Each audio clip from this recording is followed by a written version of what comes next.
Good evening, fellow Biafrans, lovers of freedom and truth, lovers of justice. It's been a long day for all of us. It's been a very, very long day. Annoying long day, not unexpected day, but a day that we knew that would come sometime, at some point. I just had to wait for Nnamdi Kanu to go back into the house because I haven't told him what happened. He's asked me about the court, and I said, "Is the usual nonsense going on?" And he said, "Okay." We have seen what transpired today in the court between Mazi Nnamdi Kanu and the kakistocratic. I have always called Nigerian government kakistocratic government of Nigeria.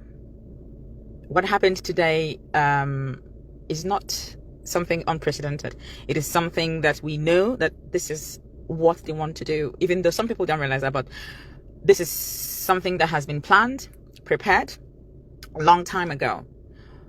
Although at some point we would have averted or evaded this type of behavior in the past, but notwithstanding, God alone understands why it has to come this way or go this way. Mind you, this is not about some political misunderstanding or misconception happening anywhere. This is about Biafra. So if we understand what Biafra is and understand what it entails and understand the people behind Biafra, the hands, the unseen hands and the seen hands, then we will understand what this whole thing is about. Also, if we understand who we are as the Igbo people, Igbo, there is something about us that the enemy does not want to board. We are very special. I keep saying that. And at some point, God, in his infinite mercy, would make us known as he has purposed us to be. So I need to be fast so I can go back in. I'm in the car trying to make this quick video before going back in, because Nnamdi Kanu will come out now. I don't want him to hear me. In Nigeria, a judge cannot ask a defendant to open a defense on terrorism related charges without reading out the written law under which the court is trying that person. Okay, so the Constitution of the Federal Republic of Nigeria, 1999, as amended, Section 36. I mean, I'm sure that is very familiar to everyone now. It provides that a person shall not be convicted of a criminal offense unless the offense is defined and the penalty prescribed as in a written law. So what Omotosho has done today is a written script for him to read out. Everyone could hear him. Everyone could see that he was reading a script handed over to him, and that he could barely read out some of the words in his own very written judgment. How interesting. How interesting. I've had to quickly tweet and post the travesty of justice today regarding how Omotosho ignored the Constitution's requirement that no one can be convicted under an unwritten or unknown offense. He forced Mazi Nnamdi Kanu to take a plea under a repealed law, which Mazi Nnamdi Kanu refused. So show me where it is written before I can enter into a defense. And that never happened. Omotosho refused blatantly, flagrantly, to issue written rulings on serious applications. So you could hear him reading, you could hear him counting thousands of lines of hours of accounts. But then he refused to issue a written ruling, which he ought to have done first, but never did. He told Mazi Nnamdi Kanu to put all objections in a final address then blocked the final address. So if you were Mazi Nnamdi Kanu, you will be as outraged as Mazi was this afternoon. You cannot ask me to put my final address, put it down, write it down, and then you block it. So Mazi Nnamdi Kanu has right, is his right, to put a final address down, to write it down. But Omotosho blocked that and decided to read out those nonsense he called count. And he refused to, first of all, decide whether he even had the power to try the case. We kept talking about jurisdiction. I have always talked about jurisdiction. Nigeria government has no right to try Mazi Nnamdi Kanu. He who comes to law must come with equity.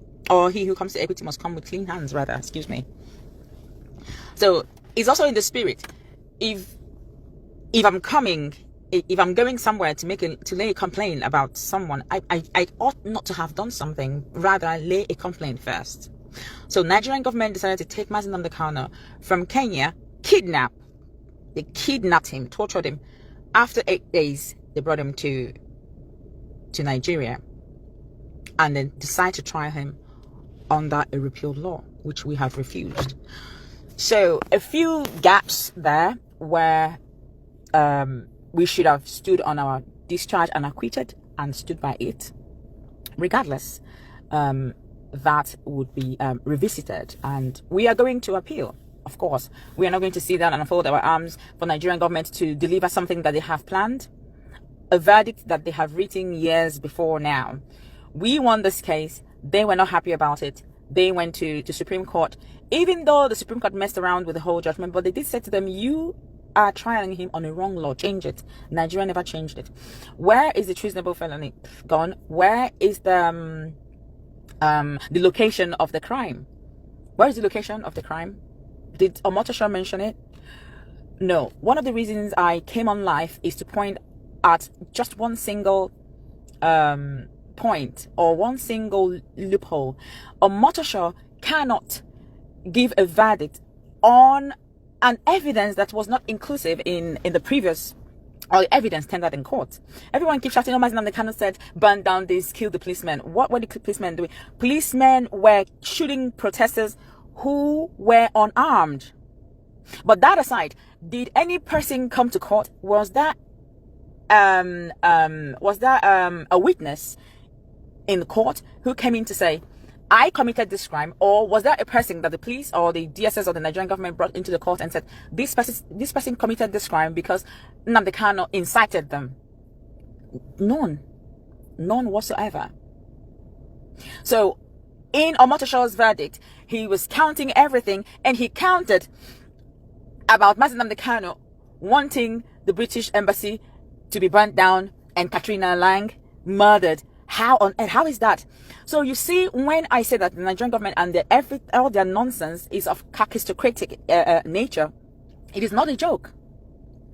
It is not a joke. So with all the maxed people in the court who kept saying, I'm unaware, I don't know, this is where Nigerian government wants to go.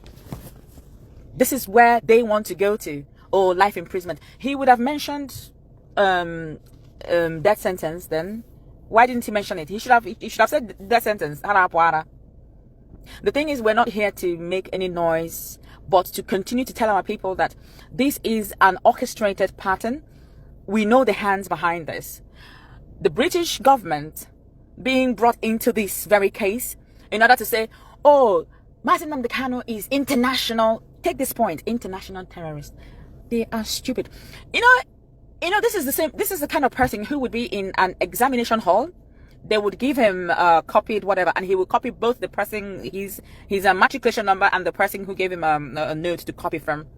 He would copy everything. So even though you can see that Omotosho was reading a script handed over to him just this morning or last night, he was just coming to court to read it out, not to analyze anything, not to actually pass judgment. It is right there before. They think Trump is not intelligent. Is that what they think? They think the American government is as kakistocratic as they are? No. For them to rise and say that there is Christian genocide in Nigeria, it means that they have done their work. They have all the evidence.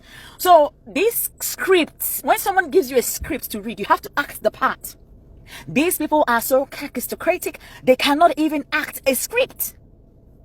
Omotosho could barely read out the verdict. He didn't know the words. They were handed over to him, and he was reading something that was never ever mentioned in the court. You cannot pass a judgment based on excluded evidence.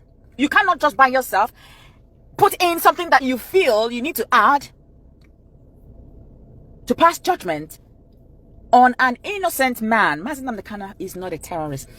There are terrorists running around in Omotosho's village. Is it Eruka? They recently attacked location by ISWAP.